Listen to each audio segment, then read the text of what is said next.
Hi, my name is Devin Walls, artist from Chester, Pennsylvania. A part of a peer exchange, came to Chicago and Gary, Indiana to see the work that other artists were doing around the country, and we came out with some of the members of our team so they can get the experience and so we could gain some knowledge on how some of the artists out here were doing development so we could take it back home and develop our own city. I was excited to go on the trip because I wanted to see what innovative ways that Gary, Indiana and Chicago were implementing the arts and cultural districts into their communities.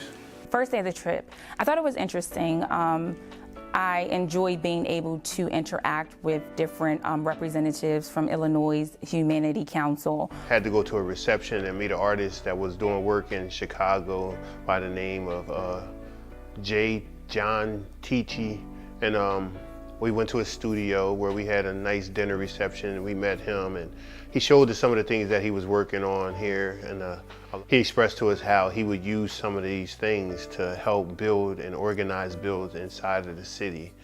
As an artist, I think I'm responding, right? And many times I feel like I'm responding to where I am, to the communities that I interact with, that I'm part of.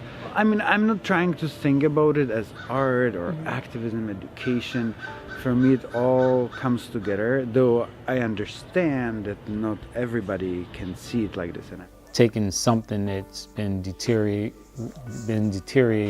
for a long period of time to try to get it to possibly look like something and turn into something. You're going to need arts, you're going to need the humanities, you're going to just need cooperative economics throughout that make something out of nothing. So for me, it wasn't necessarily about the components of visiting Chicago and being at Manna Contemporary. It was more about engaging with everyone that will potentially have something to do with the project and being able to understand their positions and everyone understanding that we're all accountable for a certain level of work in this project.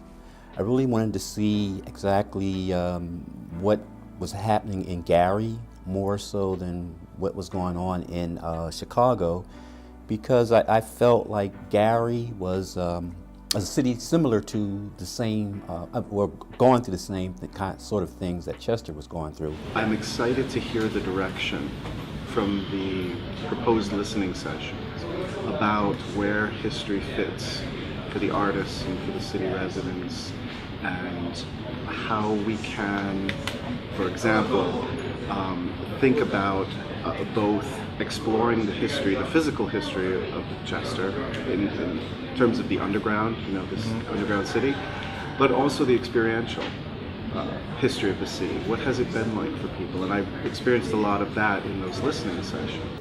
I think going to Gary, Indiana was a wake-up call for so many of us.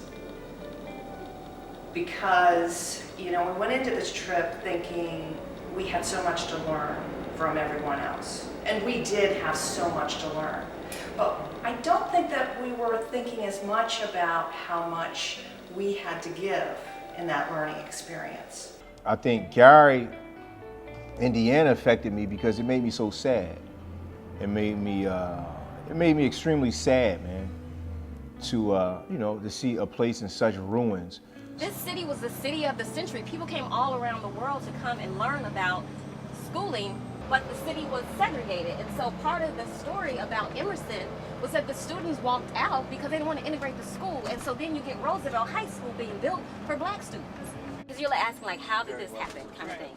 So the stories like white flight, people literally up and left. The realtors scared white people, black people are coming. So they sold their houses for a song and they left in the middle of the night. So we want to make sure that artists are on the conversations about making the city more viable. And so we're trying to figure out what are the other assets that we can tap into, that we can utilize, not just for tourists to come see, but you live here. Right. You could love this place. This place is amazing. I grew up here. I loved this place. I feel that being there and seeing another city that's kind of similar to Chester, it gave me hope. It also put me in a place of empathy, knowing that although people have this perception of what Chester is, actually living here and being here, it's really not that bad. So I think that providing people with the opportunity to tell their stories is what Humanities does really well, right? That's exactly what they do. So it's like, here's the space, this is the idea. Again, people already have their ideas. They may not have the capacity, this right here, to sit and do. What kept coming up on the trip was about how you cross-pollinate politics, business, arts and culture, as well as just the community as a whole. I think that's very important when you're looking at a movement, and that's what we have here in Chester, is a movement. I think the restaurant, we went to Mama Pearl's Kitchen, which is connected to a project space that Theaster is working on out in Gary, Indiana. And I like the way he supports Mama Pearl's Kitchen, at least the way he talked about it. And it's just being able to stimulate your own economy by spending with the businesses that are local to you and keeping that money in your circle a lot longer, which helps the overall goal of building economics in your city.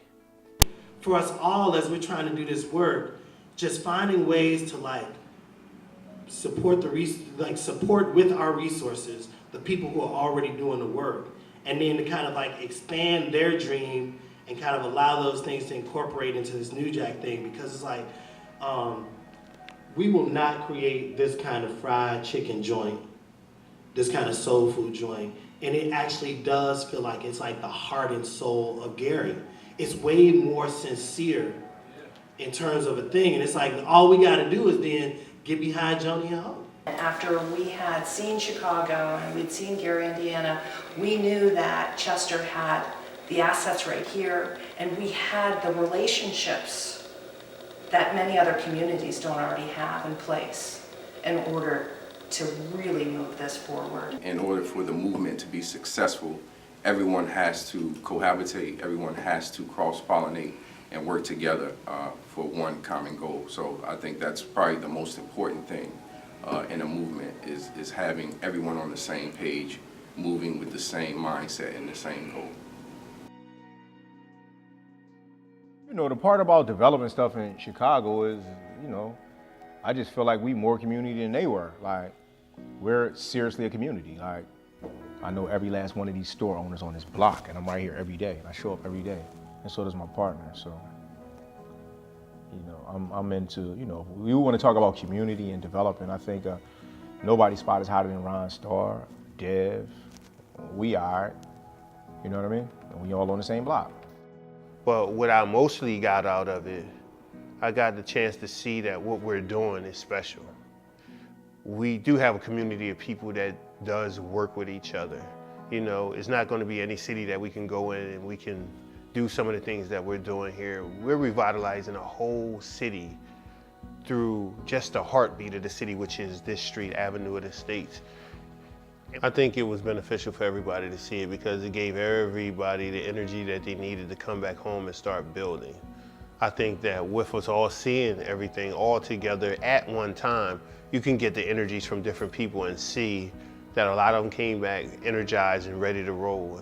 Everything's gonna come in due time, bro. Believe me. I talk to the people, and you know, I see the people that's showing up, and I see the people showing a concern and positioning themselves here. It looks good. It still looks bad, but it looks good. It looks like growth. It looks like something is happening, and the people see it clearly, bro. Whether they intimidated or want to be down, it's something happening.